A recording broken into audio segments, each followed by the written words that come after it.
ہمارا اہل سنت والجماعت کا یہ بھی عقیدہ ہے کہ وسیلہ برحق ہے۔ وسیلہ اس کا مطلب یہ ہوتا ہے کہ وسیلہ ویسے کہتے ہیں کہ ہر ایسی چیز کہ جو کسی کے قریب ہونے کا ذریعہ بنے، کسی کے نزدیک ہونے کا ذریعہ بنے، اسے وسیلہ کہتے ہیں۔ اور وسیلہ کا مطلب اور مفہوم یہ ہے کہ انسان اللہ تعالیٰ کی بارگاہ میں کسی نیک بندے کا وسیلہ دے کے یا اپنے کسی نیک عمل کا وسیلہ دے کے دعا کرے کہ یا اللہ اپنے فلاں نیک بندے کے وسیلے، اس کے طفیل یا ان کی برکت سے، یا اللہ میرا فلاں نیک عمل ہے اس کے وسیلے، اس کے طفیل یا فلاں نیک عمل کی برکت سے یا اللہ میرا یہ کام کر دیں، میری فلاں حاجت پوری کر دیں، میرے دنیا کا کوئی کام ہو یا آخرت کا کوئی کام ہو، تو اس کام کو کرانے کے لیے اللہ تعالیٰ کی بارگاہ میں وسیلہ دے کے دعا کرنا یہ جائز ہے، یہ برحق ہے، یہ شرک نہیں ہے، یہ شرک توجہ فرمانا، یہ شرک نہیں ہے۔ وسیلہ کے بارے میں ہمارے معاشرے میں افراد اور تفریق پائی جاتی ہے۔ ایک فرقہ وہ ہے جو کہتا ہے کہ وسیلہ شرک ہے، بات سمجھا کہ کیا کہتے ہیں؟ وسیلہ دینا جائز نہیں ہے، وسیلہ شرک ہے۔ اور کچھ لوگ وہ ہیں جن کو شرعی طور پر وسیلے کے بارے میں علم ہی نہیں ہے کہ وسیلہ کیا چیز ہوتی ہے، لہذا اگر وہ قبر پر سجدہ کر رہے ہیں اس کو وسیلہ کہہ رہے ہیں، غیر اللہ سے مانگ رہے ہیں براہ راست اس کو وسیلہ کہہ رہے ہیں جی، یا کوئی اور شرک کر رہے ہیں تو اس کو وسیلہ کہہ رہے ہیں۔ تو میں آپ کی خدمت میں یہ بات عرض کروں کہ وسیلہ یہ شرک نہیں ہے۔ پہلے نمبر پر تو وسیلہ کا ذکر خود قرآن پاک میں موجود ہے۔ اللہ تعالیٰ ارشاد فرماتے ہیں یا ایھا الذین آمنوا اتقوا اللہ وابتغوا الیہ وسیلہ، اے ایمان والو اللہ سے ڈرو اور اللہ کی طرف وسیلہ پکڑو، اللہ کی طرف وسیلہ پکڑو۔ اب آپ بتائیں کہ اللہ پاک جس چیز کو حکم دے رہے ہیں وہ شرک ہو سکتا ہے؟ یہ کیسی بے عقلی ہے؟ وسیلے کو شرک کہہ رہے ہیں، جبکہ اللہ تعالیٰ خود فرماتے ہیں وابتغوا الیہ الوسیلہ، اللہ کی طرف وسیلہ پکڑو۔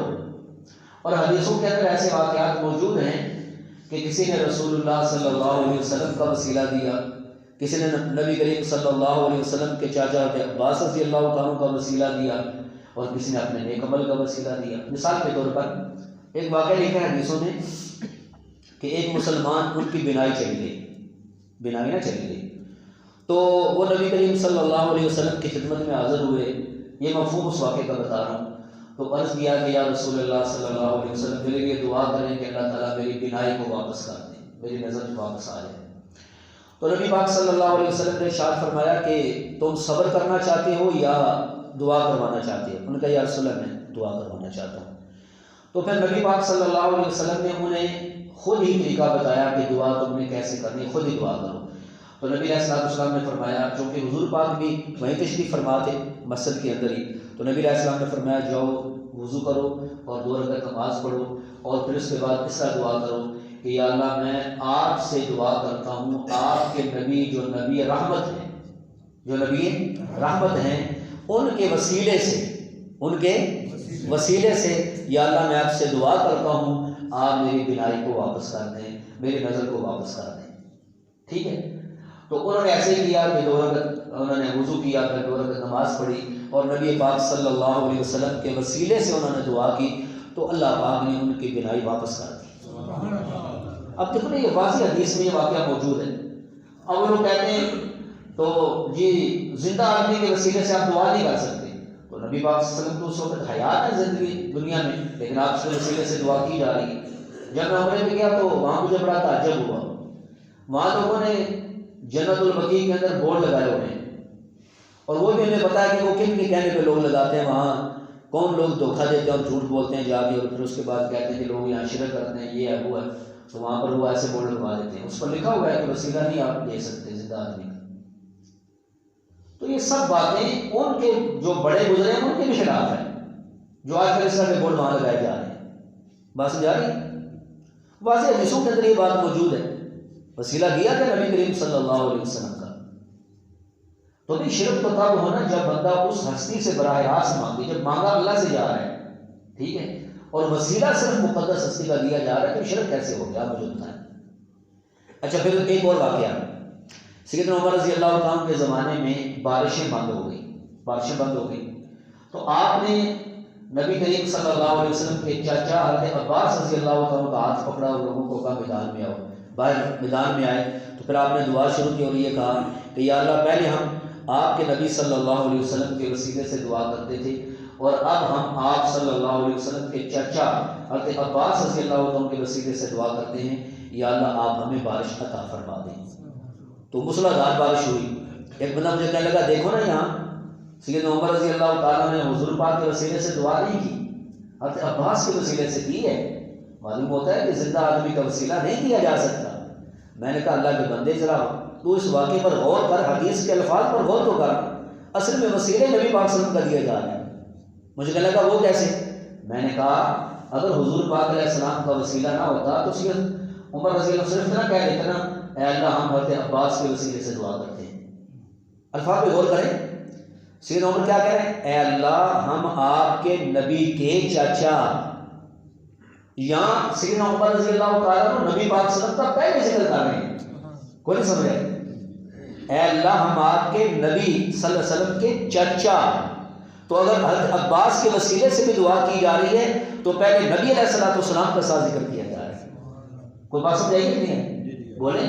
ہاں یہ الگ بات ہے کہ چونکہ سیدنا عمر رضی اللہ تعالیٰ عنہ کو یہ پتا تھا کہ نبی علیہ السلام کا فرمان ہے کہ چچا والد کے قائم مقام ہوتا ہے, اور سیدنا عباس حضور پاک کو بہت زیادہ محبت تھی تو انہوں نے دونوں کا وسیلہ پیش کر دیا, حضور پاک علیہ السلام کا بھی اور سیدنا عباس رضی اللہ تعالیٰ عنہ کا بھی. لیکن جن کی آنکھیں دل کی اندھی ہوں انہیں یہ بات کہاں سے نظر آئے اور کہاں سے سمجھ آئے؟ تو یہاں سے بھی وسیلے کا ثبوت مل رہا ہے. تو نیک آدمی جو ہوتا ہے نا, نیک آدمی خواہ زندہ ہو یا فوت شدہ ہو, دونوں کا وسیلہ دیا جا سکتا ہے. لیکن وسیلہ کا مطلب سمجھ آ گیا نا, مانگنا کس سے؟ ہاں اللہ سے مانگنے. نیک کسی کا وسیلہ دے سکتے ہیں اور نیک عمل کا وسیلہ بھی دیا جا سکتا ہے, نیک عمل کا بھی. اچھا مشہور واقعہ یہ صحیح بخاری میں کئی جگہوں پر یہ واقعہ آیا ہے, میں صرف خلاصہ سناؤں گا آپ کو. پہلے زمانے میں 3 آدمی سفر پہ گئے, بارش ہوئی تو انہوں نے کہا چلو تھوڑی دیر کے لیے اس غار میں بیٹھ جاتے ہیں, بارش کم ہو جائے پھر ہم چلیں گے آگے سفر پہ. وہ غار میں داخل ہوئے تو غار کا جو سوراخ تھا جہاں سے وہ اندر آئے تھے, اوپر سے بڑا پتھر گرا اور وہ بند ہو گیا, اور پتھر بھی اتنا وزنی تھا کہ تینوں مل کر بھی اس کو نہیں گرا سکتے تھے, بند ہو گیا.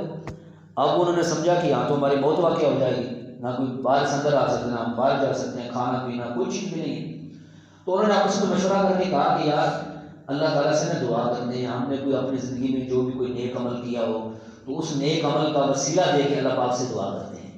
ٹھیک ہے. ایک نے جو ہاتھ اٹھائے اس نے کہا یا اللہ میں نے زندگی میں نیک عمل کیا تھا, اللہ میں آپ کی بارگاہ میں دعا کرتا ہوں کہ میں نے مزدور لگائے ہوئے تھے جو میرے یہاں مزدوری کر رہے تھے, تو جب مزدوری ختم کی تو سب کو میں نے مزدوری دے دی, ایک بندہ جلدی میں نکل گیا, اس کی مزدوری میرے پاس رہ گئی. میں نے اس سے بعد میں ایک بکری خریدی, 1 سے 2 ہو گئی, 2 سے 4 ہو گئی, کرتے کرتے پورا ریوڑ بن گیا. پھر میں نے کچھ بکریاں بیچی اور گائے خرید لی. ٹھیک ہے, تو پورا ان کا بھی ریوڑ بن گیا, 2 ریوڑ ہو گئے, بکریوں کا بھی اور گائے کا بھی. بہت سالوں کے بعد وہ بندہ آیا اور کہنے لگا یار اللہ سے ڈر, میں نے فلاں وقت میں تیرے پاس مزدوری کی تھی, مجھے کوئی ضروری کام پڑ گیا, میں چلا گیا تھا, میری وہ مزدوری دے دی. تو میں نے کہا یہ جتنی بھی بکریاں ہیں, جتنی بھی گائیں, ساری دلیاں لے جا. کہنے لگا یار میرے ساتھ مذاق کرتا ہے. اس نے کہا مذاق نہیں کرتا, یہ تیری مزدوری ہے, میں نے اس طرح لگائی تھی اور آج یہ ریوڑ بن گئے. تو کہنے لگا یا اللہ اس نے سارا مال لے گیا, ایک بکری بھی میرے لیے نہیں چھوڑی. تو یا اللہ اگر میں نے آپ کی رضا کے لیے یہ نیک عمل کیا تھا ہے جی, تو یا اللہ ہمیں یہاں سے نجات دے دے. تو وہ پتھر تھوڑا سا سکا اور روشنی اندر آنا شروع ہو گئی. اچھا پھر دوسرے نے ہاتھ اٹھائے, اس نے کہا یا اللہ آپ کو پتہ ہے کہ میں والدین کا بڑا فرما بردار تھا, روزانہ بکری چراتا, دودھ لاتا, پہلے والدین کو پلاتا, پھر بیوی بچوں کو دیتا. ایک دن میں دور نکل گیا, کافی لیٹ ہو گیا, واپس آئے تو دیکھا والدین سو گئے میرے اور بچے میرے ابھی بھوک کی وجہ سے رو رہے تھے. تو میں نے دودھ نکالا, پیالے میں ڈالا اور اپنے والدین کے سرانے کھڑا ہو گیا, اور میں نے جگایا بھی نہیں کہ نیند نہ خراب ہو جائے, اور پھر وہاں سے ہٹا بھی نہیں کہ کسی وقت بھی ان کی آنکھ کھلے اور وہ دودھ مانگیں تو میں ان کو پیش کروں. تو اس طرح میں کھڑا رہا, اور پتہ نہیں رات کے کون سے پیر ان کی آنکھ کھلی تو میں نے انہیں دودھ پلایا, پھر اپنے بچوں کو پلایا. تو یا اللہ اگر میں نے آپ کی رضا کے لیے یہ والدین کی خدمت کی ہے تو اللہ اپنے یہاں سے نجات دے دے. پھر پتھر تھوڑا سا نیچے ہو گیا, لیکن ابھی نکل نہیں سکتے تھے. پھر تیسرے نے دعا کی کہ یا اللہ میرے چچا کی لڑکی تھی, بڑی خوبصورت جوان لڑکی تھی, تو میرا اس کا دل آ گیا, میں نے دل میں ارادہ کیا اس سے گناہ کروں, اور میں نے اس کے سامنے اس چیز کا اظہار کیا تو اس نے کہا 100 درہم کما کے لاؤ، پہلے 100 درہم کما کے لاؤ پھر مجھے دو تو میں تمہاری خواہش پوری کروں گی۔ تو میں کئی مہینے کماتا رہا، پھر جب وہ درہم جمع ہو گئے تو میں نے ان کو اپنی چاچا کی لڑکی کو کہا کہ اب میرا مقصد پورا کرو۔ تو جو ہی میں غلط کام کرنے لگا تو اس کا جسم کانپنے لگا، اس کا جسم تھر تھر کانپنے لگا۔ تو میں نے کہا کہ میں نے تجھے مجبور تو نہیں کیا، میں نے تجھے پیسوں کی آفر کی، میں نے قبول کر لی، اب تو کیوں تیرا جسم کانپ رہا ہے؟ تو اس نے کہا کہ اصل بات یہ ہے کہ میں نے زندگی میں یہ کبھی کام نہیں کیا، میں اللہ سے ڈرتی ہوں اور آج بس ویسے ہی میں اس بات کو مان گئی۔ تو اس نے کہا اگر تو اللہ سے ڈرتی ہے لڑکی ہو کر تو میں تو مرد ہوں، مجھے تو زیادہ اللہ سے ڈرنا چاہیے ہے جی۔ تو میں نے وہ گناہ چھوڑ دیا، میں نے گناہ نہیں کیا، زنا نہیں کیا ہے جی۔ تو یا اللہ میں نے آپ کے ڈر سے یہ کام چھوڑ دیا تھا، تو یا اللہ آپ ہمیں نجات دے دے۔ تو بس ان تینوں نے دعا کی، وہ پتھر گرا اور تینوں کو وہ باہر نکل آئے۔ ٹھیک ہے بھائی، اب یہ ہے عمل کا وسیلہ، کیا بولو یہ کیا ہے؟ عمل کا وسیلہ۔ تو وسیلہ نیک آدمی کا بھی دیا جا سکتا ہے اور نیک عمل کا وسیلہ بھی دیا جا سکتا ہے۔ قرآن کے اندر بھی وسیلے کا ذکر آ گیا، آپ نے سن لیا، حدیثوں کے اندر بھی آ گیا، اور یہ نیک آدمی کا بھی ذکر آ گیا، نیک عمل کا بھی آ گیا۔ اب اگلی بات یہ میرے بھائیوں کہ وسیلے کے بارے میں ہمیں کیا نظریہ رکھنا چاہیے۔ تو وسیلے کے بارے میں 3 طرح کے نظریات ہیں جو لوگوں میں پائے جاتے ہیں۔ پہلا نظریہ یہ ہے کہ جب کوئی بندہ وسیلہ دے دے تو اللہ پر لازم ہو جاتا ہے اس چیز کو پورا کرنا، یہ نظریہ غلط ہے۔ ٹھیک ہے، اللہ پر کوئی چیز لازم نہیں ہوتی، حتیٰ کہ اللہ تعالیٰ کی ذات ایسی بے نیاز ذات ہے کہ اگر وہ دعا نہ قبول کرنا چاہے نا تو بے شک نبی کے بنا کرے اللہ کو کوئی پوچھ سکتا۔ اگرچہ اللہ نبیوں کی دعا قبول کرتے ہیں لیکن نہ قبول کرنے پہ آئے اللہ تو اللہ کو کوئی پوچھ نہیں سکتا کہ آپ نے نبی کی دعا کیوں نہیں قبول کی۔ حدیثوں میں نہیں آتا کہ نبی علیہ السلام نے ارشاد فرمایا میں نے اللہ سے دعا کی کہ میری امت پر پاک نہ مسلط ہو جائے کہ ساری امت ہلاک ہو جائے، اللہ نے فرمایا قبول ہے۔ پھر یا اللہ پر ایسا ظالم حکمران نہ مسلط ہو جائے جو سب کو برباد کر دے، ہلاک کر دے، اللہ نے فرمایا قبول ہے۔ اللہ میری امت کی ساری کی شکلیں بدل جائیں گناہوں کی وجہ سے تو ایسا بھی نہ ہو، اللہ نے فرمایا یہ بھی قبول ہے۔ اچھا یا اللہ میری امت آپس میں لڑے نہ تو اللہ نے فرمایا یہ قبول نہیں ہے۔ کیا فرمایا؟ ایک چھوٹی سی بات ہے، میرا موضوع نہیں، میں انشاءاللہ اس پر تفصیل درس دوں گا۔ ویسے لوگ کہتے ہیں نا کہ سیدنا علی اور معاویہ کی لڑائی ہوئی رضی اللہ تعالیٰ عنہ، نہیں پھر لوگ کہتے ہیں جی فلاں ایسے ہے تو فلاں ایسے۔ بھئی حضور پاک نے خود دعا کی، اللہ نے دعا قبول نہیں کی، اللہ نے فرمایا یہ دعا نہیں قبول آپ کی۔ آپ بتاؤ اللہ کو پوچھ سکتے ہیں؟ بولو نا۔